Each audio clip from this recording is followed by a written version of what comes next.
दहातिवेदः स नः पश्यदति दुर्गाणि विश्वानावेव सिन्धुम् दुरितात्यग्निः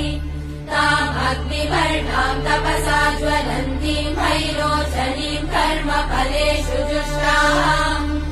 दुर्गाम् देवीगुम् शरणमहम् प्रपद्ये सुतरसि तरसे नमः